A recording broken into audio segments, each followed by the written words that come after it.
Next management expert is Frederick Herzberg. So എന്തൊക്കെയാണ് ഹെർസ്ബർഗിന്റെ contribution?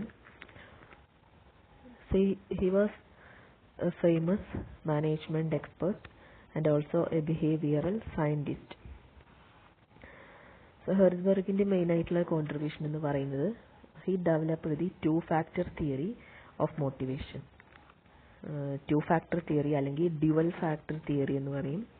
അല്ലെങ്കിൽ മറ്റൊരു പേരാണ് മോട്ടിവേഷൻ ഹൈജീൻ തിയറി.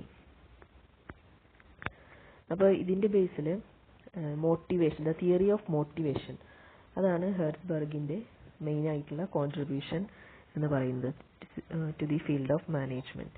അതായത് എങ്ങനെയൊക്കെ നമുക്ക് വർക്കേഴ്സിനെ മോട്ടിവേറ്റ് ചെയ്യാം, അല്ലെങ്കിൽ ഏതൊക്കെ ഫാക്ടേഴ്സാണ് വർക്കേഴ്സിനെ മോട്ടിവേറ്റ് ചെയ്യുന്നതിൽ ഇമ്പോർട്ടൻ്റ് ആയിട്ടുള്ള ഫാക്ടേഴ്സ്.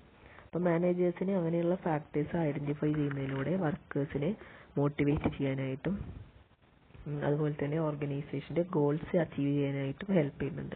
അപ്പോൾ ഇതാണ് മെയിനായിട്ട് ഹെർസ്ബർഗിൻ്റെ ടു ഫാക്ടർ തിയറിയിൽ പറയുന്നത്.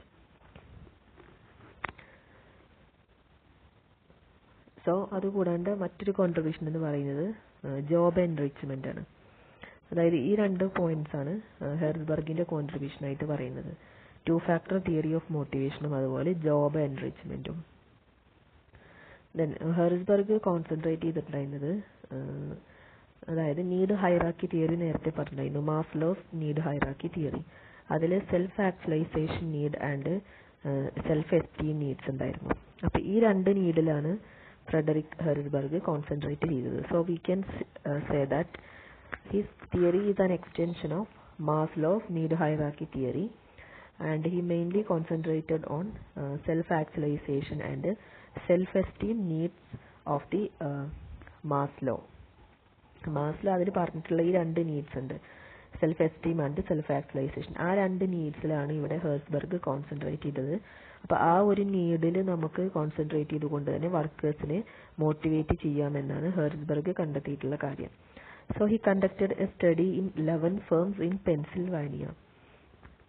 പെൻസിൽവാനിയ എന്ന് പറഞ്ഞ സ്ഥലത്ത് ഒരു 11 firmsൽ അറൌണ്ട് 200 എഞ്ചിനീയേഴ്സിനെ ഇൻ്റർവ്യൂ ചെയ്തിട്ടാണ് ഈ ഒരു തിയറി ഹെർസ്ബർഗ് ഡെവലപ്പ് ചെയ്തത്. So this is known as motivation hygiene theory. So according to Herzberg, there are two factors which affect an employee or which influence the motivation factor of an employee. രണ്ട് factors എന്ന് പറയുന്നത് ഒന്ന് motivational ഫാക്ടേഴ്സും രണ്ടാമത്തത് hygiene factors അല്ലെങ്കിൽ maintenance factors ആണ്.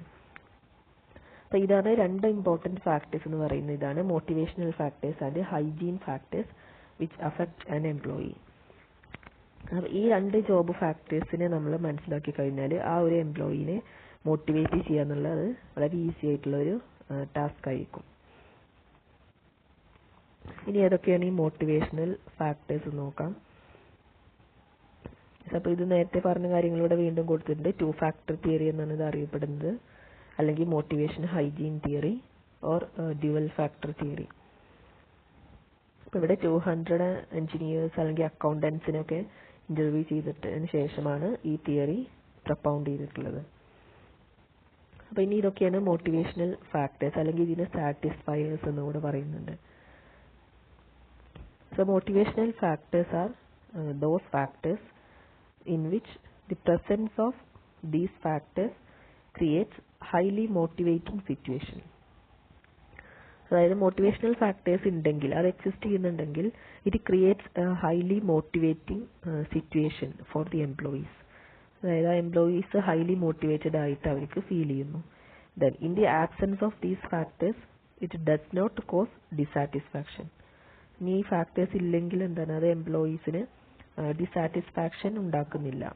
അതായത് അപ്പോഴും satisfied ആണ്. അപ്പോൾ മോട്ടിവേഷണൽ ഫാക്ടേഴ്സ് ഉണ്ടെങ്കിൽ അത് മോട്ടിവേഷൻ ക്രിയേറ്റ് ചെയ്യുന്നു. ദെൻ അതില്ലെങ്കിൽ അത് എംപ്ലോയീസിനെ ഡിസാറ്റിസ്ഫൈ ചെയ്യുന്നില്ല. അതായത് അപ്പോഴും അവർ സാറ്റിസ്ഫൈഡ് തന്നെയാണ്. ഇങ്ങനെയുള്ള ഫാക്ടേഴ്സാണ് മോട്ടിവേഷണൽ ഫാക്ടേഴ്സ് ആയിട്ട് ഹെർസ്ബർഗ് പറഞ്ഞിട്ടുള്ളത്. അപ്പോൾ അതിന് എക്സാമ്പിൾസ് ആണ് ഇവിടെ കൊടുത്തിട്ടുള്ളത്. അച്ചീവ്മെൻറ്റ്, അല്ലെങ്കിൽ റെക്കഗ്നിഷൻ, അഡ്വാൻസ്മെൻറ്റ്, അല്ലെങ്കിൽ അപ്രിസിയേഷൻ. അതായത് ഇപ്പോൾ ഒരു സുപ്പീരിയർ ഒരു എംപ്ലോയീനെ അപ്രിഷിയേറ്റ് ചെയ്യുന്നു. അപ്പോൾ അപ്രീസിയേഷനൊക്കെ നോർമലി എംപ്ലോയീസിനെ മോട്ടിവേറ്റ് ചെയ്യാനായിട്ട് യൂസ് ചെയ്യുന്ന ടെക്നിക്സ് ആണ്. അപ്രീഷിയേറ്റ് ചെയ്യുക, അതായത് ഒരു വർക്ക് നന്നായി പെർഫോം ചെയ്യുമ്പോൾ ഒരു അപ്രീസിയേഷൻ കൊടുക്കുക എംപ്ലോയീസിന്. അപ്പോൾ ഇൻ കേസ് ആ അപ്രീസിയേഷൻ ഇല്ലെങ്കിലും എന്താണ്, ആ എംപ്ലോയി ഓക്കെയാണ്. ഇപ്പോൾ സാലറി മറ്റ് ബേസിക് നീഡ്സ് എല്ലാം സാറ്റിസ്ഫൈ ചെയ്യുന്നുണ്ടെങ്കിൽ ഇൻ കേസ് അപ്രീസിയേഷൻ ഇല്ലെങ്കിലും അത് ഡിസാറ്റിസ്ഫൈ ചെയ്യുന്നില്ല ആ എംപ്ലോയിനെ. അതായത് അപ്രീസിയേഷൻ ഉണ്ടെങ്കിൽ അത് മോട്ടിവേറ്റിംഗ് ഇഫക്റ്റ് ഉണ്ടാക്കുന്നുണ്ട്. പക്ഷെ അതില്ലെങ്കിലും കുഴപ്പമില്ല, എംപ്ലോയിക്ക് ബാക്കിയുള്ള ഫാക്ടേഴ്സും സാലറി അങ്ങനെയുള്ള കാര്യങ്ങളെല്ലാം കിട്ടുന്നതുകൊണ്ട് അവിടെ എന്താണ്, ആ എംപ്ലോയി അപ്പോഴും സാറ്റിസ്ഫൈഡ് ആണ്, ഡിസാറ്റിസ്ഫാക്ഷൻ അറൈസ് ചെയ്യുന്നില്ല. അപ്പോൾ ഇങ്ങനെയുള്ള ഫാക്ടേഴ്സിനെയാണ് മോട്ടിവേഷണൽ ഫാക്ടേഴ്സ് എന്ന് പറയുന്നത്.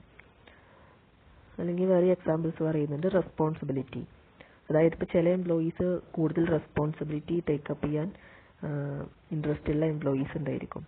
പക്ഷെ ഇനിയിപ്പോൾ അവിടെ റെസ്പോൺസിബിലിറ്റി ഇല്ല എന്ന് വെച്ചിട്ട് എന്താണ്, അവർ ഡിസാറ്റിസ്ഫൈഡ് അല്ല. കാരണം വേറെയും പല ഫാക്ടേഴ്സ് കാരണം എന്താണ്, സാലറി അല്ലെങ്കിൽ ഇപ്പം വർക്ക് നന്നായി പെർഫോം ചെയ്യുന്നുണ്ടായിരിക്കാം. അപ്പം അങ്ങനെയുള്ള ഫാക്ടേഴ്സ് കൊണ്ടൊക്കെ എന്താണ് അവർ ഓൾറെഡി മോട്ടിവേറ്റഡ് ആണ്. അപ്പം ഇങ്ങനെയുള്ള ഫാക്ടേഴ്സ് ഇല്ലെങ്കിലും എന്താണ്, ഈ മോട്ടിവേഷണൽ ഫാക്ടേഴ്സിന്റെ അഭാവത്തിൽ അവരെന്താണ് ഡിസാറ്റിസ്ഫൈഡ് അല്ല എന്നാണ് പറയുന്നത്. അപ്പം ഇതൊക്കെയാണ് ഇവിടെ മോട്ടിവേഷണൽ ഫാക്ടേഴ്സ് ആയിട്ട് പറയുന്നത്. അതായത് കൂടുതൽ റെസ്പോൺസിബിലിറ്റി കൊടുക്കുക, അല്ലെങ്കിൽ അപ്രീസിയേഷൻ കൊടുക്കുക, ഇതൊക്കെ ഷുവറായിട്ട് മോട്ടിവേറ്റ് ചെയ്യും. പക്ഷെ അതില്ലെങ്കിലും എംപ്ലോയീസ് ഓക്കെയാണ് എന്നാണ് ഹെർട്സ്ബർഗ് പറയുന്നത്. അപ്പം അതുകൊണ്ടാണ് ഇതിന് സാറ്റിസ്ഫയേഴ്സ് എന്ന് പറയുന്നത്. ഇത്തരം ഫാക്ടേഴ്സ് കൂടുതലായിട്ട് എംപ്ലോയീസിനെ മോട്ടിവേറ്റ് ചെയ്യുന്നുണ്ട്. It creates highly motivating situation. ഇനി രണ്ടാമത് പറയുന്ന ഫാക്ടേഴ്സാണ് ഹൈജീൻ ഫാക്ടേഴ്സ് എന്ന് പറയുന്നത്, അല്ലെങ്കിൽ ഇതിനെ മെയിൻ്റനൻസ് ഫാക്ടേഴ്സ് എന്നുകൂടെ പറയുന്നുണ്ട്, ഓർ ഡിസാറ്റിസ്ഫയേഴ്സ്. അപ്പോൾ ഇത് ഡിസാറ്റിസ്ഫയേഴ്സ് എന്ന് പറയുന്ന കാരണം ഈ ഫാക്ടേഴ്സ് ഇല്ലെങ്കിൽ അത് ഡിസാറ്റിസ്ഫാക്ഷൻ എറേസ് ചെയ്യാൻ കാരണമാകുന്നുണ്ട്. So the presence of these factors do not motivate the employees. അപ്പോൾ ഈ ഫാക്ടേഴ്സ് ഉണ്ടെന്ന് വിചാരിച്ചിട്ട് എന്താണ്, അത് മോട്ടിവേറ്റ് ചെയ്യുന്നില്ല. അപ്പോൾ അതുകൊണ്ടാണ് ഇതിനെ ഡിസാറ്റിസ്ഫയേഴ്സ് എന്ന് പറയുന്നത്. അപ്പോൾ ഇത് മോട്ടിവേഷണൽ ഫാക്ടേഴ്സ് അല്ല. ഈ ഫാക്ടേഴ്സ് ഉണ്ടെന്ന് വിചാരിച്ചിട്ട് ഒരിക്കലും എംപ്ലോയീസ് മോട്ടിവേറ്റഡ് ആവുന്നില്ല. അതുപോലെ the absence of these factors causes dissatisfaction. ഇനി അതേസമയം ഇതിന്റെ ആബ്സെൻസിൽ എന്താണ്, അത് ഡിസാറ്റിസ്ഫാക്ഷൻ എറേസ് ചെയ്യാനായിട്ട് കാരണമാകുന്നുണ്ട്. അപ്പോൾ ആദ്യം പറഞ്ഞ മോട്ടിവേഷണൽ ഫാക്ടേഴ്സിന്റെ നേരെ ഓപ്പോസിറ്റ് ആണ് ഈ ഹൈജീൻ ഫാക്ടേഴ്സ് വരുന്നത്.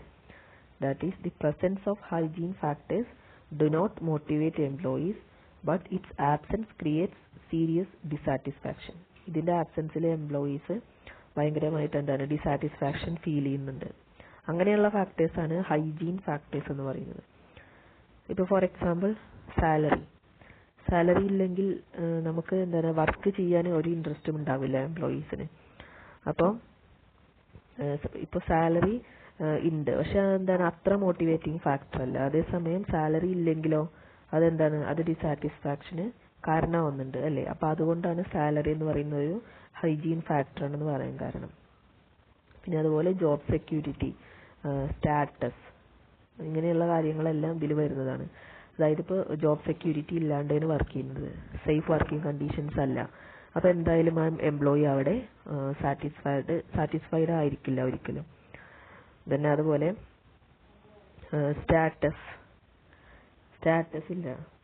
സ്റ്റാറ്റസ് കൊടുക്കുന്നില്ല എംപ്ലോയീസ്. അപ്പോൾ അതും എന്താണ് ഡിസാറ്റിസ്ഫാക്ഷന് കാരണമാവുന്നുണ്ട്. അല്ലെങ്കിൽ വർക്ക് ഗ്രൂപ്പ്സ്, വർക്ക് റിലേഷൻസ്, അതായത് മറ്റ് കോവർക്കേഴ്സുമായിട്ട് നല്ലൊരു ബെറ്റർ റിലേഷൻസ് ഇല്ല, അതൊന്നും ഇല്ലാണ്ട് ഒരു ഒറ്റപ്പെട്ട രീതിയിലാണ് വർക്ക് ചെയ്യുന്നതെങ്കിൽ അതും എന്താണ് എംപ്ലോയീസിന് ഡിസാറ്റിസ്ഫാക്ഷൻ വരാനുള്ള കാരണമാണ്. അപ്പോൾ ഇങ്ങനെയുള്ള ഫാക്ടേഴ്സാണ് ഈ ഹൈജീൻ ഫാക്ടറിൽ വരുന്നത്. അതായത് ഇങ്ങനെയുള്ള ഫാക്ടേഴ്സ് അത്ര മോട്ടിവേറ്റ് ചെയ്യുന്നില്ലെങ്കിലും ഈ ഫാക്ടേഴ്സ് ഇല്ലെങ്കിൽ എംപ്ലോയീസ് ഡിസാറ്റിസ്ഫൈഡ് ആണ്.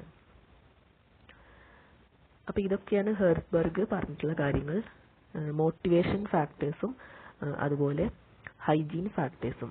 അപ്പോൾ ഇങ്ങനെ രണ്ട് ഫാക്ടേഴ്സ് ഉള്ളത് കൊണ്ടാണ് ഇതിനെ ഡ്യുവൽ ഫാക്ടർ തിയറി എന്ന് പറയുന്നത്. രണ്ട് ഫാക്ടർ അല്ലെങ്കിൽ മോട്ടിവേഷൻ ഹൈജീൻ തിയറി.